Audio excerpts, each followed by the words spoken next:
नमस्कार। एक बार फिर आपका माइंडफुल वेलनेस हमारा वीकली पॉडकास्ट में स्वागत है, जो मोहन योगा स्कूल द्वारा संचालित है। हर एपिसोड में हम कुछ नई जानकारी लेकर आते हैं और इस बार हम पिछले एपिसोड में जो हमने चक्रास के बारे में बात करी, द एनर्जी सेंटर्स, उन्हीं से रिलेटेड और जो प्रश्न हमारे पास व्यूअर्स के आए हैं उनका उत्तर लेते हुए आज के सेशन को हम कंडक्ट करेंगे। मेरे साथ स्टूडियो में उपस्थित हैं डॉक्टर मोहन कार्की जी। डॉक्टर साहब, आपका स्वागत है। धन्यवाद रचना जी। डॉक्टर साहब हमारे साथ पिछले कई वर्षों से जुड़े हुए हैं और हमारी पूरी टीम आपके प्रति बहुत ही आभारी है कि आप अपने इतने बिजी शेड्यूल से समय निकालकर आते हैं हमारे इस पॉडकास्ट के लिए। तो मैं इसी के साथ आज का पॉडकास्ट आरंभ करती हूँ। जैसा हमने पिछली बार बात किया कि आपने बड़े अच्छे से समझाया कि एनर्जी सेंटर्स क्या होते हैं और कहाँ कहाँ पर ये सिचुएटेड हैं, तो उसी से रिलेटेड मैं ये पूछना चाहूँगी कि जब इनमें कोई इम्बैलेंस क्रिएट हो जाता है तो क्या हम योग के द्वारा अभ्यास में किन किन चीज़ों को करके हम इनको रीएक्टिवेट कर सकते हैं, चैनलाइज कर सकते हैं? जी रत्ना जी, बहुत सारे लोग मेरे पास ऐसे प्रश्न लेकर के आते रहते हैं। आपने बस उन्हीं प्रश्नों को ही बिल्कुल पकड़ लिया है कि लोग चाहते हैं कि चक्र बैलेंस करना है। उनमें से कई लोग तो ऐसे होते हैं ये चक्र होते क्या है वो भी पता नहीं है, फिर भी उन्होंने ये सुन रखा होता है कि चक्र बैलेंस करने से समाधि मिल जाती है, सिद्धि मिल जाती है, बहुत बड़ा चमत्कार हो जाता है। हालांकि इस तरह का कोई चमत्कार बस एक चक्र को एक्टिवेट करने से ही हो जाता है, ऐसा सोचना उतना ज्यादा रैशनल नहीं है, क्योंकि ये होलिस्टिक ट्रांसफॉर्मेशन की बात है। फिर भी अगर किसी का चक्र असंतुलित हो रखा है तो उनको समस्या हो रखा होता है। मान लीजिए किसी का मूलाधार चक्र ही सही हालत में काम नहीं कर रहा है तो उनके पूरे शरीर में एनर्जी सिस्टम सही नहीं काम करेगा। वो हमेशा एक तरह से बिखरे हुए हालत में रहेंगे, अंदर से एक तरह से असंतुलित क्योटिक अवस्था जिसको हम कहते हैं। लेकिन जैसे मूलाधार चक्र को संतुलित करते हुए अवेकन कर दें तो व्यक्ति पूरी तरह से अर्थ एनर्जी के साथ ग्राउंडेड होकर के सिंक्रोनाइज होते हुए अपने काम को कर सकें, ऐसा सामर्थ्य अपने अंदर डेवलप कर लेता है। इसी प्रकार से स्वादिष्टान चक्र का है। स्वादिष्टान चक्र अगर किसी का संतुलित नहीं है, गड़बड़ चल रहा है, तो उनका यूरोजेनाइटल सिस्टम असंतुलित होकर के काम करने लगता है, रिप्रोडक्टिव हेल्थ उनका खराब हो जाता है और उनके कुछ हार्मोनल इश्यूज आने लगते हैं। तो इसको अगर हमने स्वादिष्टान चक्र को संतुलित करते हुए अवेकन, एक्टिव, वाइब्रेंट, स्ट्रॉन्ग रख दिया तो ये ठीक हो जाएगा। यही हाल है ऊपर। अगर किसी का मणिपुर चक्र सही काम नहीं कर रहा है तो चाहे कुछ भी खाएं वो पचेगा नहीं, शरीर में लगेगा नहीं। अब जो भी खाया है पच नहीं रहा सही से, शरीर में लग नहीं रहा है सही से, तो स्वाभाविक है उसका एनर्जी खराब ही होगा और वो अंदर से बेचैन होगा। अब पेट में खाना पड़ा हुआ है, पच नहीं रहा है, तो इंडाइजेशन, गैस्ट्रिक, एसिडिटी, कॉन्स्टिपेशन जैसे प्रॉब्लम भी होंगे। दूसरी ओर पेट में खाना पड़ा हुआ है, वो सही से पच नहीं रहा है, तो फिर एसिड जब ज्यादा बनेगा तो एसिड अंदर फिर कई प्रकार की हेल्थ कॉम्प्लिकेशन ले आएगा। तो इसको संतुलन कर दें तो उनका ये सारा समाधान। इसी प्रकार से अगर किसी का ये अनाहत केंद्र, हृदय केंद्र अर्थात हृदय चक्र या अनाहत चक्र किसी का सही ढंग से काम नहीं कर रहा है तो उनका रेस्पिरेशन हेल्थ में भी प्रॉब्लम आ सकता है, उनका हार्ट हेल्थ में भी प्रॉब्लम आ सकता है, उनका इम्यून सिस्टम में भी प्रॉब्लम आ सकता है। तो इसको संतुलित करने के लिए साधना का अभ्यास करें। योग में कई सारे अभ्यास है, उससे ये ठीक हो जाएगा। तो इसी प्रकार से विशुद्धि केंद्र है। विशुद्धि केंद्र जिसका सही नहीं काम कर रहा होगा उनकी आवाज में इतना स्ट्रेंथ नहीं आएगा, उनके वॉइस में इतना इन्फ्लुएंस, इतना कमांड डेवलप नहीं हो पाएगा और इसी तरह से उनका एक तरह से सेल्फ कॉन्फिडेंस बिल्ड नहीं हो पाएगा, डेवलप नहीं हो पाएगा और इससे फिर वो इंसान हिलने लगता है। अगर योगिक साधना के माध्यम से विशुद्धि केंद्र को संतुलित कर दें, अवेकन कर दें, स्ट्रेंथन कर दें, तो फिर उनके आवाज में डेप्थ आएगा, उनके आवाज में कमांड, कॉन्फिडेंस आएगा, सेल्फ कॉन्फिडेंस, आत्मविश्वास का विकास होगा। Thyroid, parathyroid, vocal cord, tonsil gland ये सही ढंग से काम करेंगे। तो इसके लिए भी योग में बहुत सारी ऐसी टेक्निक है। और ऐसे ही आज्ञा चक्र, ये आज्ञा चक्र तो पूरे शरीर के चक्रों को संतुलित करके रखने का एडमिनिस्ट्रेटर है। कई बार तो एडमिनिस्ट्रेटर के ही एक तरह से संतुलन बिगड़ जाता है, तो उसका अगर चाबी ढीला हो गया फिर तो पूरा सिस्टम ही गड़बड़ हो जाएगा। तो इसको भी ठीक करने के लिए योग में मुख्य रूप से यम नियम के साथ साथ प्राणायाम, ध्यान, साधना बहुत इफेक्टिव होते हैं। आसनों में भी कुछ इन्वर्टेड नेचर के या कुछ फॉरवर्ड बेंडिंग नेचर के आसन के अभ्यास आज्ञा चक्र को एम्पावर करते हैं। इसी प्रकार से क्राउन सेंटर को अगर हमने अवेकन करने के हिसाब से साधना करके सिद्धि प्राप्त कर लिया तो फिर व्यक्ति हमेशा, जिसको हम कहते हैं अखंड, कभी खंडित न होने वाला आनंद, अनंत, कभी अंत न होने वाला आनंद, ऐसे अवस्था को अपने अंदर अनुभव कर पाता है, जी पाता है। अर्थात वह अपने अंदर ईश्वरीय चेतना को, ईश्वरीय तत्व को अनुभूति कर पाता है, तो वह फिर आध्यात्मिक जागरण का अवस्था है। तो सहस्रार चक्र, क्राउन सेंटर को अवेकन करने से ऐसा अवस्था प्राप्त होता है। लेकिन ये एक ही पॉइंट फोकस करके नहीं बात बनने वाली है, इसका समग्र संतुलन करेंगे। फिर भी किसी का अगर गड़बड़ हो रखा है तो वन पॉइंट सॉल्यूशन भी मैजिक की तरह काम करेगी।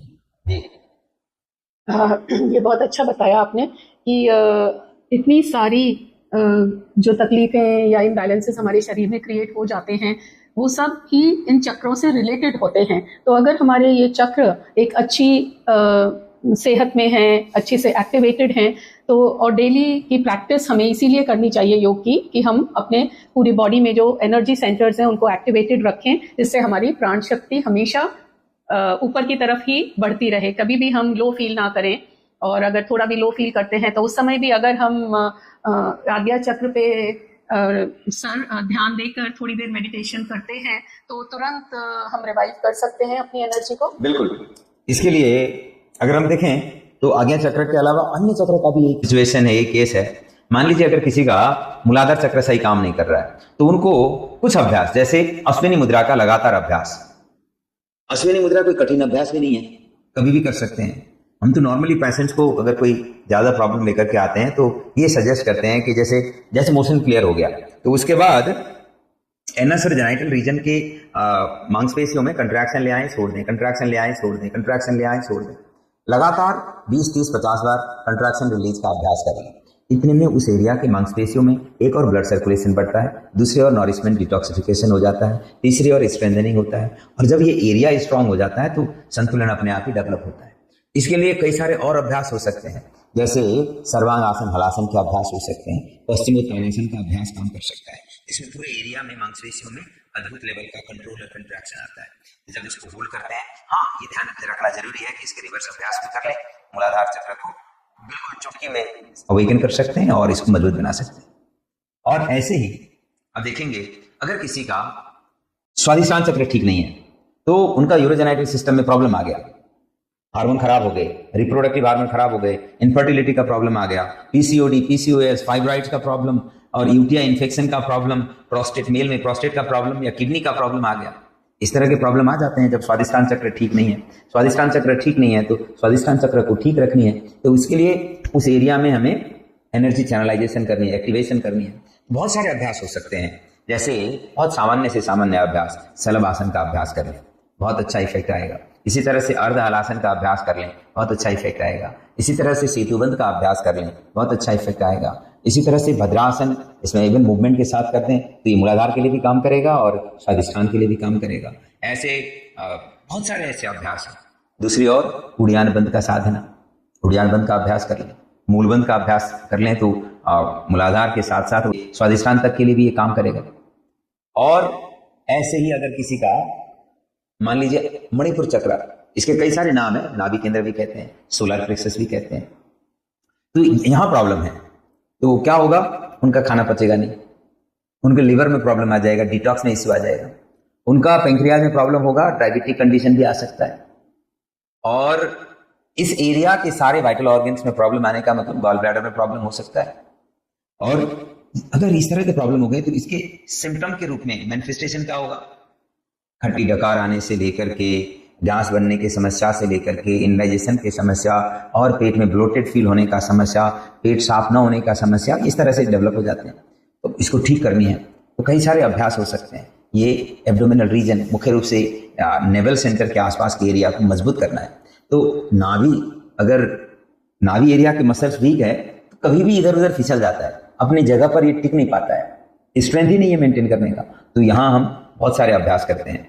विपरीत नौकासन का अभ्यास हो सकता है, धनुरासन का अभ्यास हो सकता है, और इसी तरह से नौकासन का अभ्यास हो सकता है। ऐसे अभ्यास करें, कपालभाति का निरंतर अभ्यास कर लें, उड़ियान बंद का अभ्यास कर लें, तो ये मणिपुर चक्र है, नाभि केंद्र है, वो अपनी जगह पर ठीक हो जाता है। चक्रासन का अभ्यास भी बहुत अच्छा है। अगर डायनेमिक करनी है तो सूर्य नमस्कार का अभ्यास भी काम करता है। तो ये अभ्यास हो गया। और प्राणायाम में मुख्य रूप से कपालभाति ज्यादा हेल्पफुल होगा और अग्निसार क्रिया हेल्पफुल होगा, जो जठर अग्नि को और ताकत देगा, ऊर्जा से भर देगा।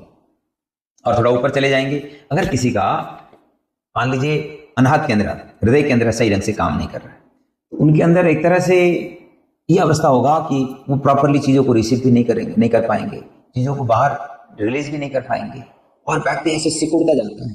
इससे फिजिकल एयर मूवमेंट में ही नहीं, लाइफ के अन्य चीजों में भी, एक तरह से संबंधों में भी, और फाइनेंशियल मोबिलाइजेशन में भी व्यक्ति का एक तरह से आंतरिक जो सामर्थ्य है ना, वो पूरी तरह से खुल के नहीं आ पाता है। तो हमें अपने आप को एक्टिव रखना पड़ेगा, लंग्स रीजन को एक्टिव करना पड़ेगा, प्रॉपर ऑक्सीजन लेना है, छोड़ना है। तो अगर कोई चीजें रिसोर्स सही ढंग से मिल रहा है तो उसको बहुत ज्यादा बचा करके रखने की जरूरत नहीं है। एक्सेस है उसको रिलीज कर दे दो, फिर आराम से ले भी सकेंगे। तो इस तरह से रेस्पिरेशन प्रोसेस को ऑप्टिमाइज करते हुए लंग्स को एक्टिवेट करने, पूरी तरह से लंग्स ओपनिंग अभ्यास कर लें। और इसमें भुजंग आसन का अभ्यास काम आ सकता है, इवन धनुरासन भी हेल्प कर सकता है, सूर्य नमस्कार के सारे अभ्यास हेल्प कर सकते हैं, और इसी तरह से ब्रेथ रिटेंशन की टेक्निक काम में आ सकते हैं। तो इन अभ्यास के माध्यम से आप अपने अनाहत चक्र को अवेकन कर सकते हो, मजबूत कर सकते हो और विस्तारित कर सकते हो। और ऊपर चले जाएंगे तो ये विशुद्धि केंद्र जो मैंने कहा, इसके लिए क्या करना है, कई लोग कंफ्यूज होते रहते हैं। ये विशुद्धि चक्र अगर आपको अवेकन करनी है तो सिंहासन का अभ्यास कर लो, सिंहासन करिए, और ये जालंधर बंद का अभ्यास चिन डाउन करके लॉक करिए, और चिन अप करते हुए थ्रोट को स्ट्रेच करते हुए थ्रोट का एक्सरसाइज कर लीजिए, अच्छी तरह से थ्रोट का एक्सरसाइज करिए। ये थ्रोट रीजन में एनर्जी एक्टिविटीज बढ़ने लगेगा तो धीरे धीरे उसका पूरा चैनल ही पावरफुल हो जाएगा। इसी तरह से आज्ञा चक्र, आज्ञा चक्र अगर किसी का सही काम नहीं कर रहा है तो उसके दिमाग में अच्छी बातें आसानी से घुस ही नहीं पाते, उसके अंदर जल्दी नेगेटिव चीजें घर करने लग जाते हैं, उनके अंदर चलने वाले जो चक्र है उनके ऑर्डर को मान ही नहीं रहे, या चक्रों के रिक्वायरमेंट को रीड ही नहीं कर पा रहे। तो ऐसे में व्यक्ति अपने शरीर के अंदर असंतुलन होता ही है, उसके साथ साथ ये अवस्था उसके व्यवहार में, उसके सराउंडिंग में भी रिफ्लेक्ट होने लगता है, जिसके कारण से सिचुएशन और खराब हो सकते हैं। तो इसीलिए विशुद्धि चक्र को सही हालत में रखना जरूरी है। तो विशुद्धि चक्र को अगर सही हालत में रखनी है तो थ्रोट के एक्सरसाइज बहुत हेल्प करेंगे। सिंहासन जैसे मैंने कहा, और भुजंगासन, शलभासन और मत्स्यासन का अभ्यास, इवन चक्रासन का अभ्यास हेल्प करेगा, और कुंभक साधना का अभ्यास हेल्प करेगा, ब्रेथ रिटेंशन टेक्निक हेल्प करेंगे। तो अल्टीमेटली ये आज्ञा चक्र भी अवेकन और मजबूत हो जाता है। क्राउन सेंटर को अगर आप अवेकन करना चाहते हो तो आप नियमित रूप से प्राणायाम ध्यान का साधना कर लीजिए, ऑटो सजेशन साधना करिए, दूसरों के हित के बारे में चिंतन करने का आदत बनाइए, तो फिर ये सहस्रार केंद्र भी अवेकन और संतुलित हो जाता है। ये कॉम्बिनेशन है, एक एक चक्र के लिए एक एक अभ्यास हो सकते हैं। लेकिन योग अपने आप में होलिस्टिक प्रैक्टिस है ना, तो आप चाहे कोई एक प्रॉब्लम हो, जब दूसरे अलग अलग प्रैक्टिस करते हो उसके लाभ दूसरे ऑर्गन्स पर भी पहुंचता है। तो इस तरह से ये काम करेगा। और चक्र को बैलेंस करने के देखिए लोगों के नेचर के अनुसार अलग अलग तरीके हो सकते हैं। अगर किसी को पैसों का भाषा ज्यादा समझ में आता है ना, तो फाइनेंशियल मैनेजमेंट से भी चक्र को संतुलित किया जा सकता है। किसी को ध्यान पसंद आता है तो ध्यान के माध्यम से भी चक्र को संतुलित किया जा सकता है। किसी को आसन पसंद है तो आसन के अभ्यास से भी चक्र को संतुलित किया जा सकता है। किसी को प्राणायाम पसंद है तो किसी प्राणायाम की साधना से भी चक्र को संतुलित किया जा सकता है। रास्ते अलग अलग हो सकते हैं, लेकिन चक्रों को संतुलित ढंग से अवेकन और मजबूत किया जा सकता है। जी जी, ये आपने बताया बड़े अच्छे से सारे क्या क्या आसन हम अलग अलग चक्रास को बैलेंस करने के लिए कर सकते हैं। और ये डिटेल में हमारे मोहन योगा स्कूल में चैनल पे बहुत सारे वीडियोस हम लोग डालते रहते हैं, जिसमें देखकर आप लोग समझ सकते हैं कि कौन सा आसन किस तरह किया जाता है, पूरा डिटेल्स दी हुई हैं। तो इसी के साथ मैं ये पूछना चाहूँगी डॉक्टर साहब की प्राणायाम, जैसा आपने बताया कि प्राणायाम से भी हम चक्रों को चैनलाइज कर सकते हैं, एक्टिवेट कर सकते हैं, बैलेंस कर सकते हैं, तो क्या प्राणायाम अलग अलग चक्र पे अफेक्ट करते हैं, या कोई भी प्राणायाम हम कर सकते हैं वो सभी चक्रों को कंट्रोल करेगा? एक हद तक तो सभी प्राणायाम सभी चक्रों पर सकारात्मक परिणाम ले आते हैं, इसमें कोई डाउट नहीं है। लेकिन अगर कोई स्पेसिफिक चक्र में ज्यादा मेजर प्रॉब्लम है तो उस पर्टिकुलर चक्र को अवेकन करनी है तो उस पर्टिकुलर से जुड़े हुए अभ्यास हेल्पफुल हो सकते हैं। मान लीजिए अगर किसी का मूलाधार को अवेकन करने की जरूरत है, तो आप सामान्य ब्रीथ रिटेंशन प्रैक्टिस मात्र से मूलाधार को अवेकन नहीं कर सकते। अब मूलाधार करने के लिए आप बंधों में उड़ियान बंध को फोकस करते हुए, मूल बंध को फोकस करते हुए, अश्विनी मुद्रा का साधना करते हुए उज्जाई अभ्यास कर सकते हैं, और साथ में उद्गीत प्राणायाम का अभ्यास काम कर सकता है। उद्गीत प्राणायाम अर्थात एक प्रकार से ओम का उच्चारण, लेकिन ओ, ऊ और माँ 3 साउंड का प्रयोग होता है। ये 3 जो साउंड है इसको कंबाइन करते हुए नियमित अभ्यास करते हैं तो ये मूलाधार को अवेकन करने में हेल्प कर सकता है। इसी तरह से अगर हम देखेंगे स्वादिष्ठान को एक्टिवेट करनी है तो भस्त्रिका हेल्प कर सकता है, स्वादिष्ठान को एक्टिवेट करनी है तो प्लावनी भी हेल्प कर सकता है, स्वादिष्ठान को एक्टिवेट करनी है तो इसमें नाड़ी शोधन का अभ्यास भी हेल्प कर सकता है। तो और ऊपर चले जाएंगे तो मणिपुर को एक्टिवेट करनी है तो कपालभाति सबसे पावरफुल अभ्यास के रूप में काम आ सकता है। अगर लंग्स को ठीक करनी है या ये अनाहत केंद्र को एम्पावर करना है तो इसके लिए फिर हम लोग कई प्रकार के अभ्यास कर सकते हैं। उसमें नाड़ी शोधन अभ्यास हो सकता है, उसमें उज्जाई अभ्यास हो सकता है, इसमें ये संयुक्त प्राणायाम का अभ्यास, इसमें हम लोग ब्रेथ रिटेंशन का अभ्यास करते हैं, ये भी हेल्प कर सकता है। और ऊपर चले जाते हैं तो विशुद्धि केंद्र को अगर एक्टिवेट करनी है उज्जाई प्राणायाम हेल्प कर सकता है, भ्रामरी प्राणायाम हेल्प कर सकता है, और साथ साथ इसके लिए सिंहासन जो मैंने पहले भी बताया था आसन का, इसमें कंबाइन कर दें तो ये रिजल्ट को और जल्दी दे देगा। और आज्ञा चक्र को अवेकन करनी है तो नाड़ी शोधन, ब्रेथ होल्डिंग और साथ में कुंभक साधना और प्राणायाम में भ्रामरी प्राणायाम इसके लिए भी इफेक्टिव हो जाएगा। और इससे फिर साथ में ओम चैंटिंग, उद्गीत प्राणायाम भी इसको हेल्प कर सकता है। इस तरह के अलग अलग टेक्निक है। और ये क्राउन सेंटर को अगर अवेकन करनी है तो बाकी चक्र को संतुलित करना पड़ेगा। बाकी चक्र संतुलित होते हैं तो क्राउन सेंटर अपने आप ही संतुलित हो जाता है। ये क्राउन सेंटर को अवेकन करने के लिए या तो साउंड स्लीप चाहिए या तो मेडिटेटिव स्टेट ऑफ माइंड चाहिए। अंदर का सिस्टम पूरी तरह से हार्मनी में काम करे तो क्राउन सेंटर का अवेकन अवस्था हो जाता है। जी जी। इसमें जब हम किसी पर्टिकुलर चक्र पे कंसंट्रेट करते हुए प्राणायाम करते हैं तो क्या साथ में कोई मंत्र का उच्चारण भी करना चाहिए पर्टिकुलर चक्रों के हिसाब से? जी, तो जो चक्र के साधना है इसमें मंत्रों का भी बहुत अच्छा प्रयोग किया जाता है। जैसे आप देखेंगे वम, लम, रम, हम, रिम, ओम, ऐसे बीज मंत्रों का प्रयोग है। इसके साथ साथ आप कई बार बहुत सकारात्मक भाव पैदा करने वाले मंत्र का उच्चारण कर सकते हैं। मंत्र कई सारे हो सकते हैं। कोई भी मंत्र आप प्रयोग कर रहे हो उस मंत्र का उच्चारण करते समय अपने ध्यान को उस पर्टिकुलर एरिया पर केंद्रित रखें जहां इंप्रूवमेंट की जरूरत है। तो माइंड उसके साथ जुड़ते हुए मंत्रों के साथ उसको एक तरह से डिस्ट्रैक्शन फ्री करा देते हैं, तो जहां प्रॉब्लम वाला एरिया है वहां हीलिंग फास्ट हो जाता है। तो इस प्रकार से मंत्र हेल्प करते हैं। और मंत्र अकेला ये पूरा ट्रांसफॉर्म कर दे उसके लिए बहुत higher level of self control चाहिए, लेकिन जब आसन प्राणायाम के साथ कंबाइन कर दें तो मंत्र एक तरह से बहुत फास्ट रिजल्ट देने वाला माध्यम बन सकता है। जी, तो एक अपनी होलिस्टिक हेल्थ को अच्छा रखने के लिए इस तरह से हम आसन, प्राणायाम, मंत्र, मेडिटेशन सभी का उपयोग करके अपने स्वास्थ्य को अच्छा रख सकते हैं और बेहतर से बेहतर बना सकते हैं। आज के लिए इतना ही।